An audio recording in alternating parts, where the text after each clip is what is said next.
Hello guys, welcome to my channel. So in this video I am going to explain about records. Records is a Java 17 new feature and it has many benefits. So let's get into records and understand what are records. For example, you have created a class, right? In while writing the code, definitely you have created a class just to store the data, and you ended up writing many constructors like the getters, the equals method, hash code, and toString method. So now, in order to solve this problem, then we have the records that comes into picture that will save you a lot of time. So let's get started with records. So let's try to understand. So what problems do records solve? So suppose you have an employee class. Let's look at the employee class that you have. So this is the employee class. So in this employee class, what you have two variables, that is string name and int age. So these are the variables. So here you can see this is a parameterized constructor, and you have two getters method. One is for get name and get age, and you have the equals method, hash code, and the toString method. You can see here 90% of the code is boilerplate code, because these constructors, getters, hash code, equals, toString method is all repeated, and Java programmers hate writing this code. That is when records comes into picture. So you can see that is what I have written here. So 90% of the code here is boilerplate and writing all these things, constructors, equals again and again, and Java developers are tired of writing this repetitive code. That is why Java introduced records. So with the records, instead of see this 36 lines of code, you can write like this. You create a record and the record name is employee, and you pass string name and integer. That's it. Just with one line of code you can replace this entire code. That is the 90% of the code you can replace with this record. So let's try to understand what is a record. So let's try to understand what is a record. A record is a special type of class whose main purpose is to hold immutable data. Remember the word immutable. So we will going to understand it in coming sessions. So what happens is when you write a record like this, this is a special class which is mainly used to hold immutable data. This will generate a constructor automatically. What are all the things it will generate means it will generate a constructor, and it will generate a getter method. So basically how we will write the getter means we will write in the form of get name, right? But this Java generates the name. This is the normal getter, and this record getter is just having that name. Okay, that is the name. And if you want to invoke, you just call e dot name. Instead of get name, you just use name, that variable, and it automatically generates the toString, equals, hash code. Everything will be generated automatically, so that your boilerplate code is going to vanish. Now let's try to understand the records are immutable. So what do you mean by immutability? So for example, you created an employee object like employee is equal to new employee, and the name of the employee is Abhi, and his age is 25. And if you try to change the name, like by calling employee.name is equal to Raj, or you try to do employee.setName is equal to Raj, is this even allowed?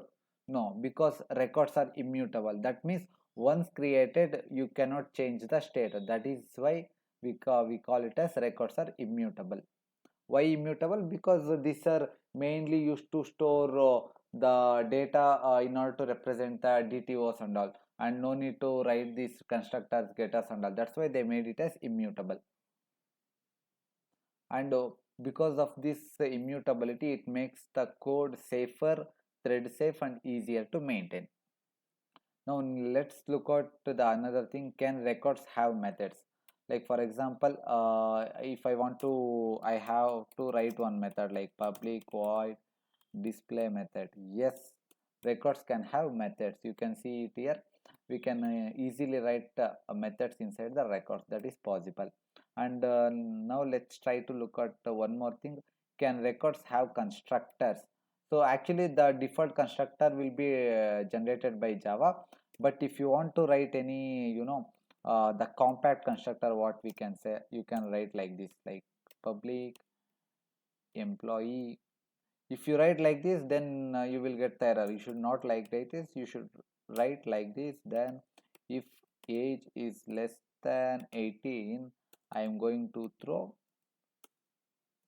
new illegal argument exception, that is invalid age.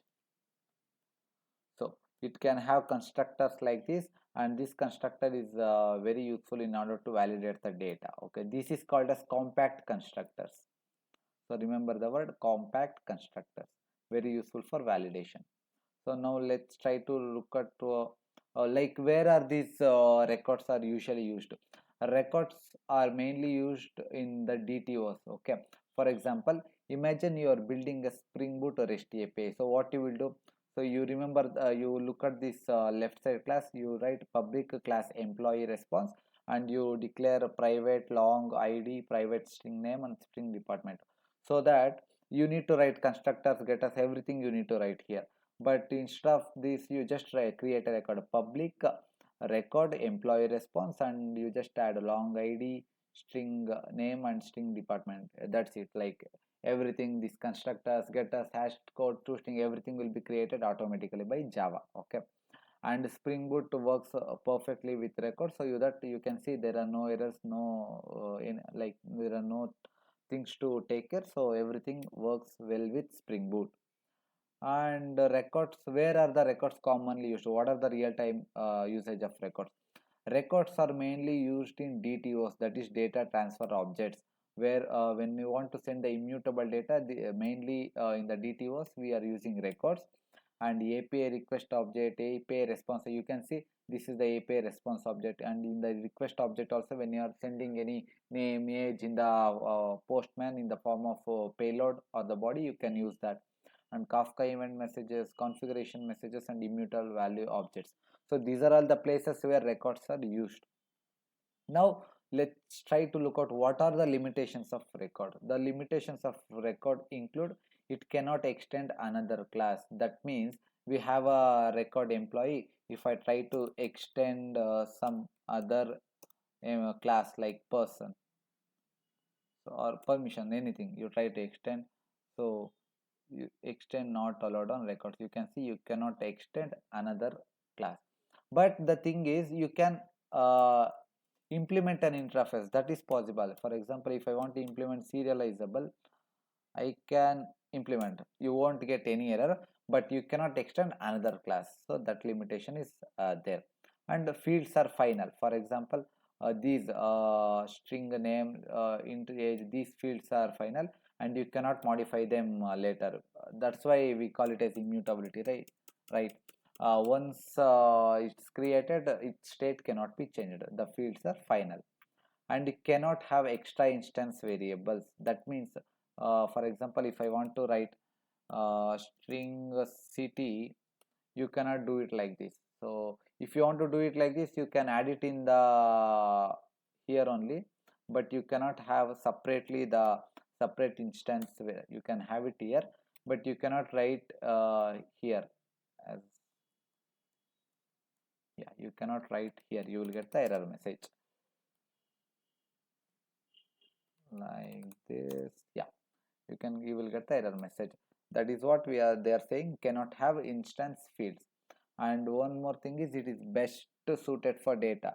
Like you should not use the records for the classes that contains mainly the business logic. Only for the DTOs of only for the immutable data you can use records.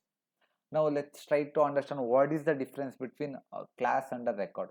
The class is mutable, but the record is immutable. And the class have a boilerplate code. This record have very less boilerplate code. And in class you need to write getters, constructors, equals, and hashCode. Here everything is generated automatically.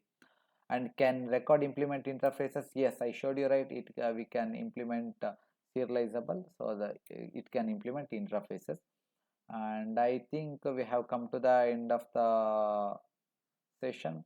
So this is all about records. It is one of the very important feature in Java 17.